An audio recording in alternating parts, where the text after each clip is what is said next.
Hello mga mamshi, petsa de peligro na ba tayo at hirap pa kainin ng gulay ang ating mga anak? Ito ang tips na masarap at masustansyang gulay. Pagkatapos hugasan ng sitaw, hiwain ito ng maliliit.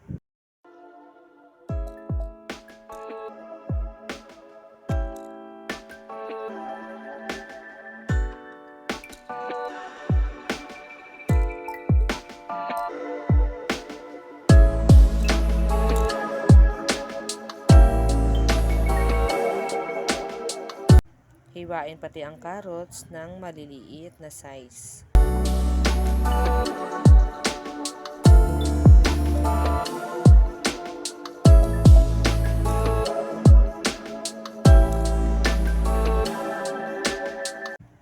Magpakulo ng tubig, ilagay ang gulay, iluto ito ng 5 to 10 minutes.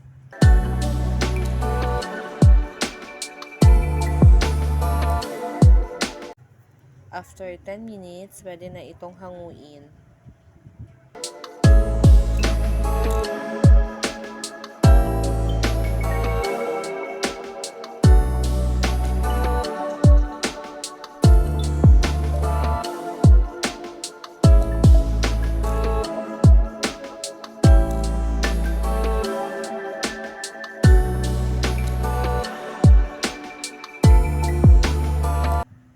Ilagay ang bawang,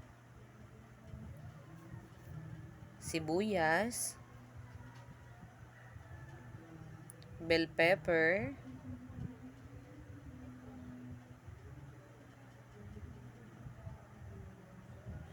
itlog,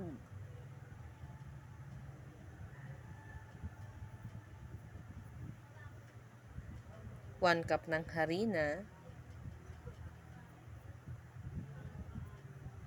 1 cup ng cornstarch. Mekos-mekos mo yan. Mekos-mekos lang hanggang sa maghalo-halo ang lahat ng mixture. Lagyan ng asin, 2 spoon.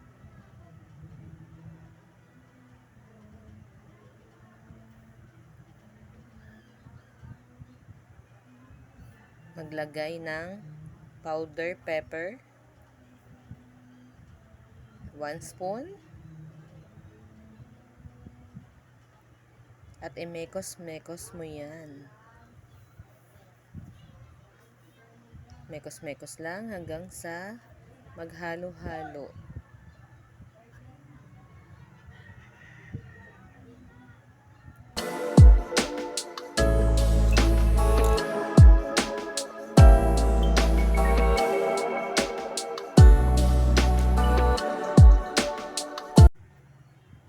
Magdagdag pa tayo ng 1 spoon na asin. Kasi medyo matabang pa siya. Mekos-mekos mo lang yan hanggang sa matunaw na ang mga harina at cornstarch. Sa mainit na kawali, maglagay ng mantika.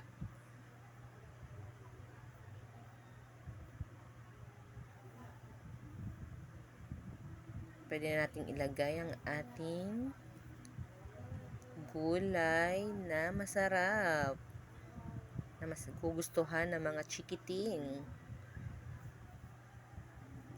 Dahan-dahan lang itong ilagay.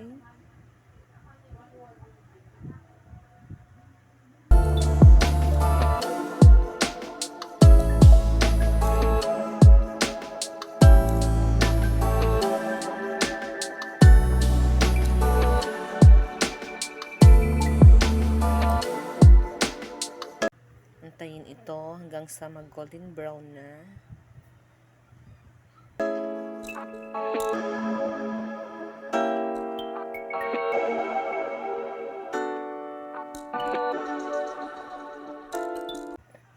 Kapag golden brown na yung ilalim, pwede natin siyang baliktarin sa kabilang side naman. Ang bango.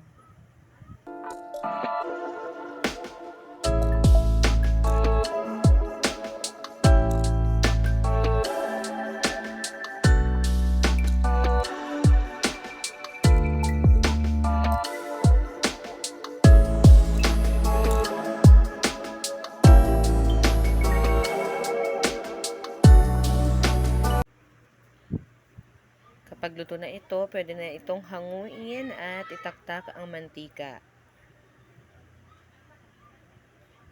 Ilipat ito sa isang malinis na plate.